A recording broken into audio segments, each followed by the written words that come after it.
kissed another guy thinking he'd forgive me, but his cold reaction broke me. Hey Reddit, it feels strange to be sharing my story here, but I guess everyone needs an outlet. My name is Morgan, and up until recently I thought I had it all figured out. I was happily married to William for 3 years, and we were living the dream we had built since high school. If someone had told me a few months ago that this would be my life now, I'd have honestly thought that person was lying or joking, lol. But now my nightmare has become my reality. William and I were high school sweethearts. We met in our junior year, a time when everything seemed possible and love felt like the answer to every question. He was the shy, smart guy in class, and I was the outgoing social butterfly. Somehow we clicked, and before we knew it, we were inseparable. I still remember our first date like it was yesterday. It was a warm spring afternoon, and William had mustered up the courage to ask me out.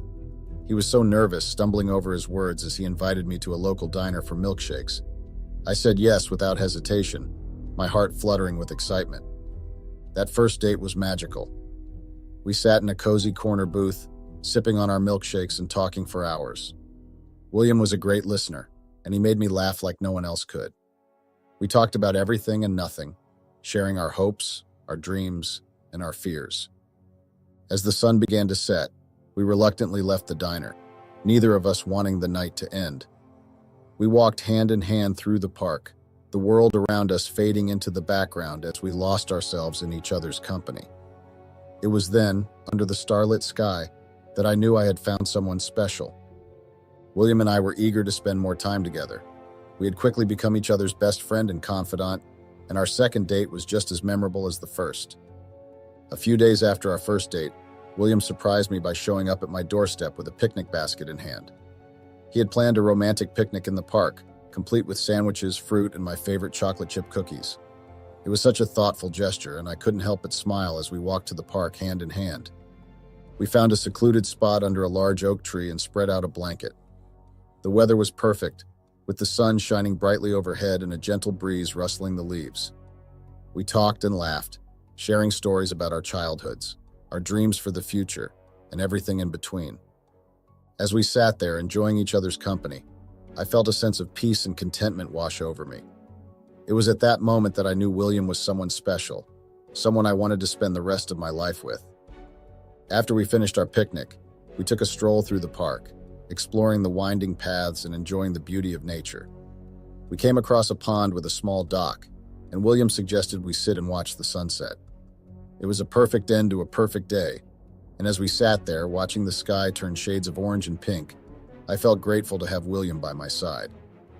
Our second date solidified our bond, and from that day on, we were inseparable. By our third date, I was really starting to fall for William. We had been friends for a while, and I always felt a spark between us, but I never imagined it would turn into something more.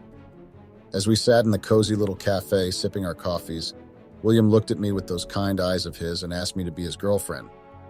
I was taken aback, but in the best way possible. I could see the sincerity in his eyes, and I knew that I wanted to be with him too. I said yes, of course, and we spent the rest of the day walking around the city, hand in hand, feeling like we were on top of the world. From that moment on, everything felt different. I felt different. It was like all the pieces of my life were finally falling into place. On our fourth date, William and I decided to try something new and exciting. We both loved the outdoors, so we chose to go on a hike in a nearby national park. The weather was perfect, with the sun shining and a gentle breeze blowing through the trees. As we walked, we chatted about everything under the sun, from our favorite childhood memories to our hopes and dreams for the future. At one point, we stumbled upon a beautiful clearing with a stunning view of the valley below. We sat on a big rock, and William pulled out a simple picnic he had prepared. It was nothing fancy, just sandwiches, fruit, and a bottle of wine. We laughed and talked for hours, enjoying each other's company and the peacefulness of our surroundings. As the sun started to set, we reluctantly headed back to the car, feeling happy and content. It was a day I'll always remember, a day that made me realize how much I cared for William and how special our connection was. Being with William was so easy. He was caring, attentive, and always made me laugh. We shared so many interests and had the same values and goals in life. I felt like I could truly be myself around him, and he accepted me for who I was, flaws and all. As our relationship grew, so did my love for him. I never knew I could care for someone so deeply. Every moment with him was special, whether we were out on a fancy date or just cuddled up on the couch watching movies. He made me feel loved and cherished in a way I had never experienced before. When William proposed to me, I was over the moon. It was the happiest day of my life. I couldn't wait to spend forever with him, building a life and a family together. I knew that with him by my side, I could take on anything life threw at us. We continued to make memories together, exploring new places, trying new things, and falling more in love with each passing day. We supported each other through the ups and downs of high school, celebrating each other's successes and comforting each other in times of need. But as the saying goes, all good things must come to an end. Our story took a turn that neither of us could have predicted, and now I find myself here, reminiscing about the days when life was simpler and love was all we needed. Looking back, I can't help but smile at how far we've come. From that first date to now, our love has only grown stronger. William is my rock, my best friend, and my soulmate. I'm so grateful to have him in my life, and I can't wait to see what the future holds for us. Our love story continued through college. We both attended the same university, studying hard during the week and enjoying each other's company on the weekends. We had plans, big plans. We talked about our future, about getting married, about starting a family. It all seemed so perfect, so certain. After college, we both landed jobs in our respective fields. William found success as a programmer, his skills in high demand in the tech industry. I found a job at a local company, nothing glamorous, but it paid the bills. We moved into a cozy little apartment, filled it with our dreams and aspirations, and settled into our new life together. Life was good. We were happy, or so I thought. Looking back now, I realized that maybe I was too caught up in my own world to see the cracks forming in our relationship. We still went on date nights, still said I love you every day, but something had changed. Maybe it was the monotony of everyday life, the routine that had crept into our marriage. Maybe it was my own insecurities, my fear of missing out on something more exciting, more passionate. As the years passed, our lives settled into a comfortable routine. We both had demanding jobs, and most of our days were spent working hard and trying to make ends meet. Our evenings were spent together, watching TV or just talking about our day. While I loved William dearly, I couldn't shake the feeling that something was missing. I began to feel restless, craving excitement and adventure. Our life together had become predictable, and I longed for something more. I wanted to feel alive again, to experience the thrill of the unknown. I tried to shake off these feelings, telling myself that I was being selfish. After all, I had a loving husband, a stable job, and a comfortable life. But the longing persisted, growing stronger with each passing day. I started to withdraw from William, losing interest in our usual activities. I would often find myself lost in thought, daydreaming about a life less ordinary. I knew I had to do something to break free from the monotony, but I wasn't sure what.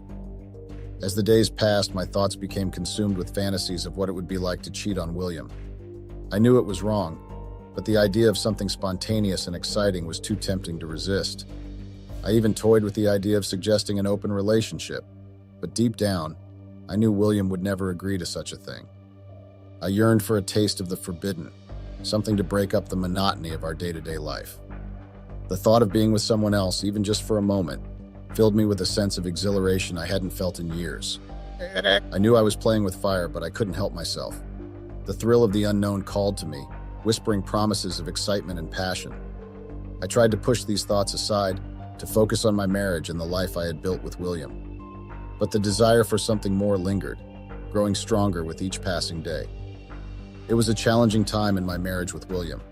There were moments when I felt tempted to cheat, moments of weakness where I sought validation or excitement outside of our relationship. I even went as far as installing a dating app and going on a few dates, but I never crossed the line into physical intimacy. Fear held me back, fear of getting caught, fear of hurting William, fear of losing everything we had built together. I remember the anxiety that consumed me, the constant worry that someone would recognize me, or that my actions would somehow find their way back to William. It was a dark period where I felt lost and unsure of myself. I sought solace in the anonymity of new clubs, where I could pretend to be single and flirt with strangers. But when things started to escalate, I always pulled back, paralyzed by fear. I realize now that these actions were a symptom of a deeper issue within myself. I was seeking something outside of our relationship to fill a void. Now I know deep down that nothing can replace what I had with William. As time went on, I found myself growing further and further apart from William. Despite his efforts to spice things up, to inject some excitement into our lives, I couldn't shake the feeling of boredom that had settled over me like a heavy fog. William tried his best. He really did. He planned spontaneous date nights, surprised me with thoughtful gifts, and even suggested we try new things in the bedroom. But no matter what he did, I still felt like something was missing. I knew he was trying to overcompensate, to make up for the fact that I was feeling restless and unsatisfied. But no matter how hard he tried, I couldn't shake the feeling that our life together had become dull and predictable. I really did feel guilty for feeling that way. William was a wonderful husband, kind, loving, and always there for me. But despite his efforts, then I couldn't help but feel like there was something missing in our relationship. As the weeks turned into months, my feelings of boredom and restlessness only grew stronger. I knew deep down that it was my fault. I should have talked to William about how I was feeling, maybe suggested we try therapy or something to spice things up. But I didn't. Instead, I let my feelings fester, allowing them to slowly poison our relationship. I became increasingly distant, lost in my own thoughts and fantasies of what life could be like if things were different. I knew I was being unfair to William. He didn't deserve to be treated this way. He was a good man, a loving husband, and he deserved better than what I was giving him. But I couldn't seem to help myself. I was trapped in a cycle of longing for something more, something exciting and new, while at the same time feeling guilty for wanting it. It was a vicious cycle that I didn't know how to break. Then one day, an opportunity presented itself that would change everything. My co-workers' best friends invited me out for a girls' night out, and I decided to go, hoping it would help lift my spirits. Little did I know that decision would lead me down a path I never could have imagined. I was always a social person, but I hadn't been particularly close to my co-workers until my two best friends, Emily and Jessica, started working at the same company. We had all been friends since college, and their presence at work added a new level of excitement to my days. Work, which had previously been just another mundane part of my routine, now became more enjoyable.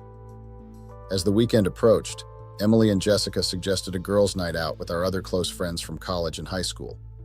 I eagerly agreed, feeling the need for a break from the monotony of my daily life.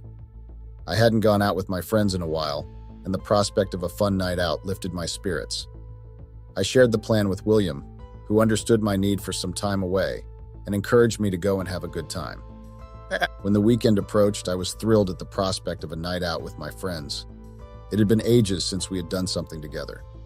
I put more effort into my outfit than usual, wanting to feel special for the occasion. We started our evening with street food, enjoying each other's company and reminiscing about our high school days and about where everyone had ended up. Then we moved on to a local pub, where we indulged in drinks and laughter. As the night progressed, I noticed a man across the room who caught my eye. He was handsome, and there was something intriguing about him. We exchanged smiles, and I felt a rush of excitement. My friends encouraged me to approach him, even though I hesitated at first, knowing I was married. They dismissed my concerns, saying it was just a girls' night out, and that I deserved to have some fun. They also said that there were no rules on a girls' night out. Feeling strengthened by their support, I walked over to him. We struck up a conversation, and he introduced himself as Vincent.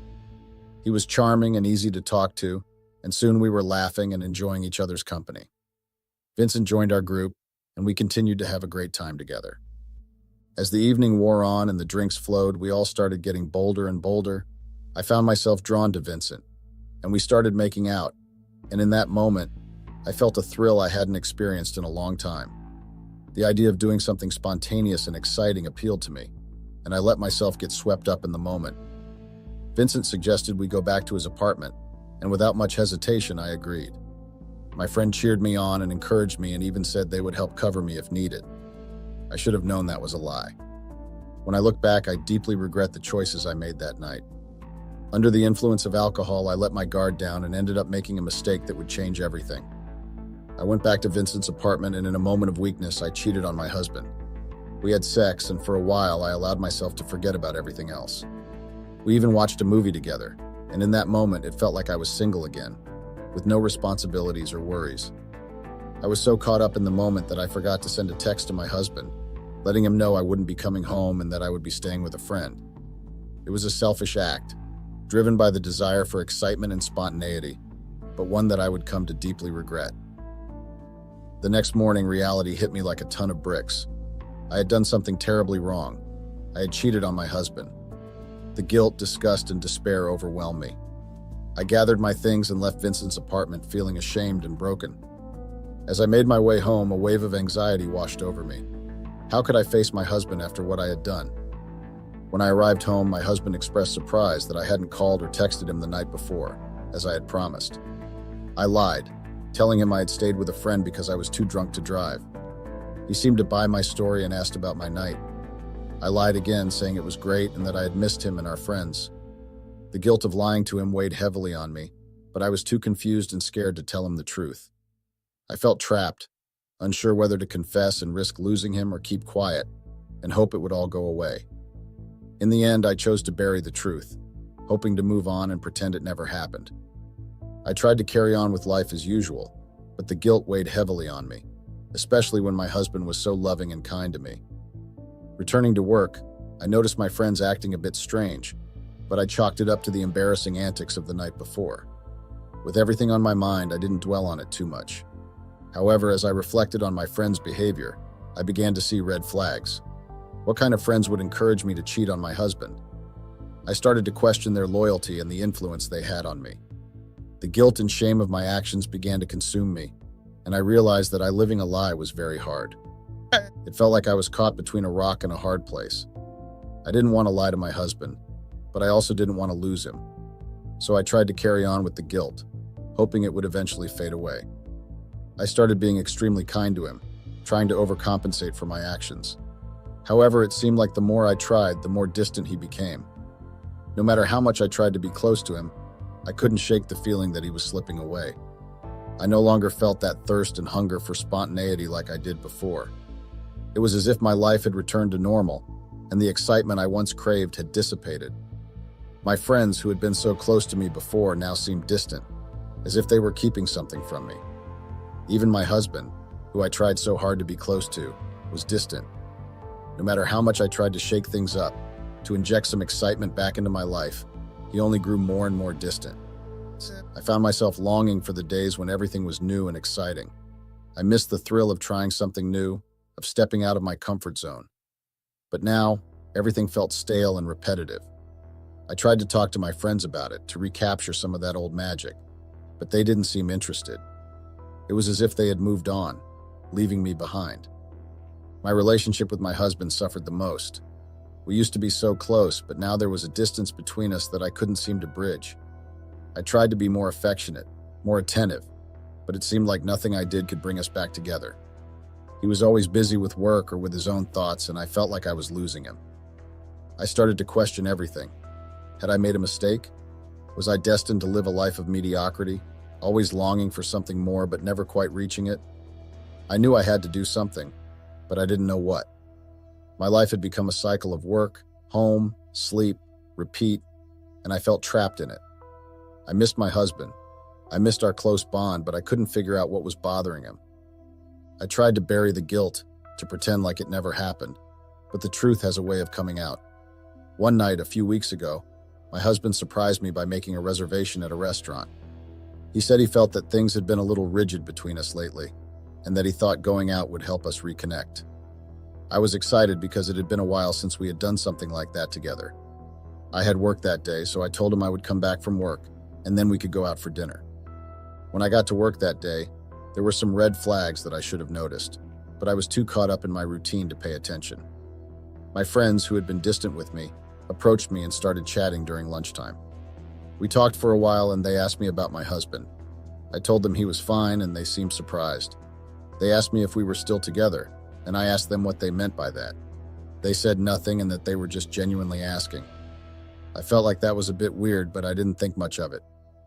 Work finished up as usual. I clocked off and I went home. We got ready for dinner and then we went out. We got to the restaurant, ordered our food, and it was a little awkward between us at first. But we soon eased into conversation and started talking more freely.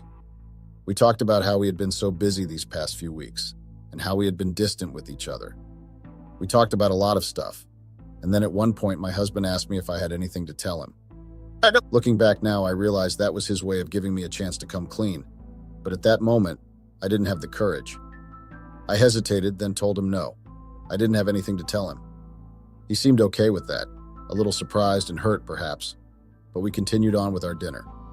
We paid the check, left a generous tip, and then started heading home. However, when we got into the car to drive back home, my husband reached into a compartment in the car and brought out some papers. He handed them to me, and when I looked at them, I realized they were divorce papers.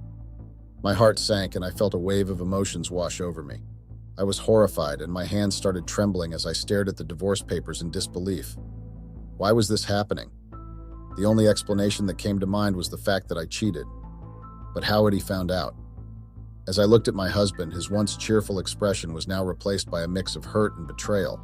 I knew he had discovered my secret. He had found out about my infidelity, and he was crushed. He said he couldn't understand how I could betray him like that, how I could throw away everything we had built together. He explained that he had a video, and my heart sank as he played it on his phone. There, clear as day, was footage of me kissing the stranger from the bar. The realization hit me like a ton of bricks. My friends had betrayed me. Those same friends who had seemed so supportive and curious about my night out had recorded my indiscretion and sent it to my husband. I then understood why they approached me during lunch. I couldn't comprehend their betrayal. Why would they do this to me? When had they even recorded me? I wasn't so drunk that night as to not be able to pay attention to my surroundings.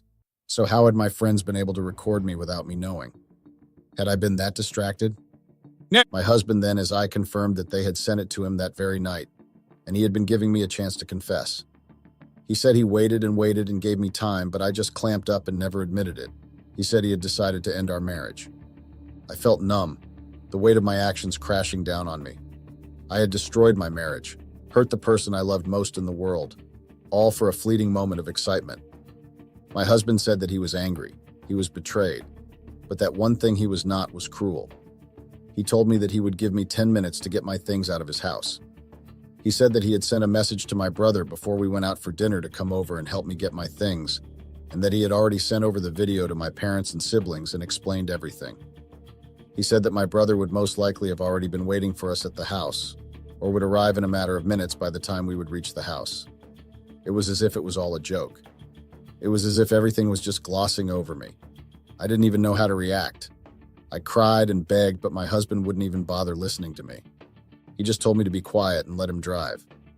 When we got to the house, he told me that my 10 minutes started now. My brother hadn't arrived yet, so he said he would send a text to my brother to confirm where he was, and that in the meantime I could arrange my stuff and put them out on the porch. He was quite serious about this, and I knew there would be no talking to him now or trying to convince him to not kick me out. On checking my phone, I realized that my parents and even my siblings had all sent me messages ranging from "what the heck" to "I'm very disappointed in you." They were all horrified and disappointed. My parents told me to not even dare bug my husband and to just pack my stuff and come back to the house, that they would help me talk to my husband. That actually made me feel a little relieved. I packed and arranged my stuff on the porch, and in a matter of minutes, my brother was there. My husband didn't even bother coming out. He just shut the door in my face. I had to go back to my parents' house with my brother. Staying at my parents' house was challenging. They tried their best to be supportive, as did my siblings. Despite their anger at what I had done, they encouraged me to give my husband time to calm down, suggesting he might take me back since I had never cheated on him before. Commuting from my parents' house to work became my new routine because my husband hadn't allowed me to take the car when I left his house. He had bought the car, so I understood his decision.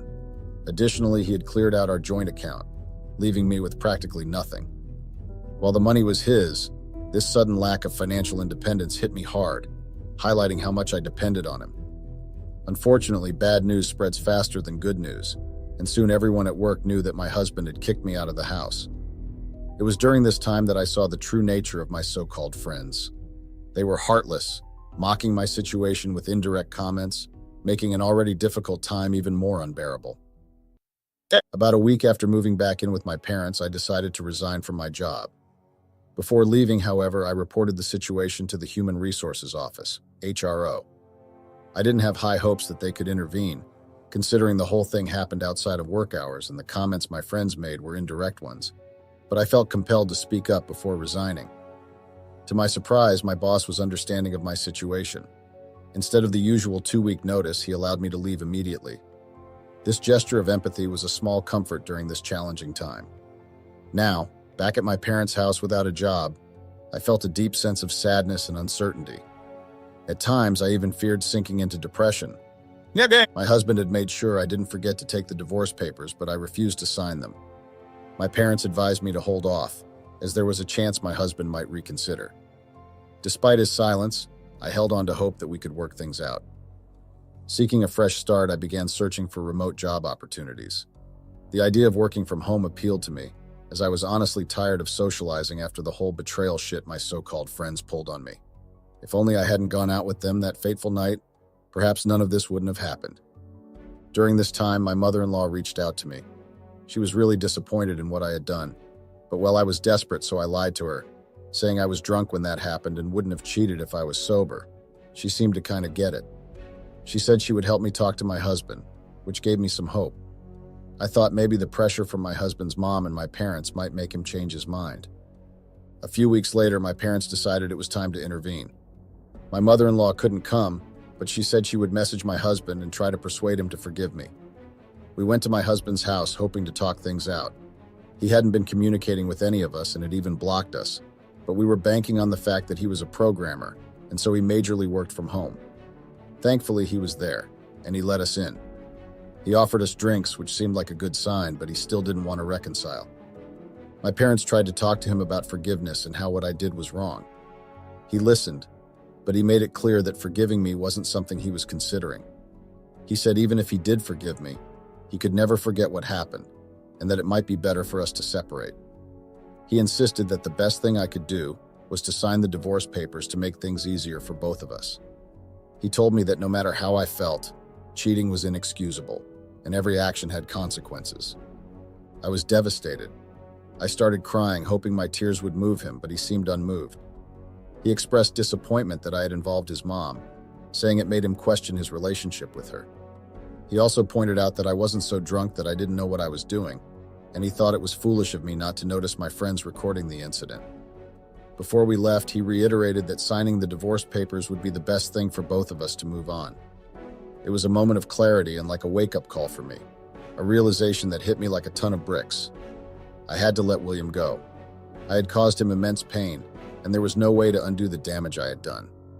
The only path forward was to sign those divorce papers and accept the consequences of my actions. As I was about to leave with my parents, I mustered up the courage to apologize to William. I promised him that I would sign the papers and send them over.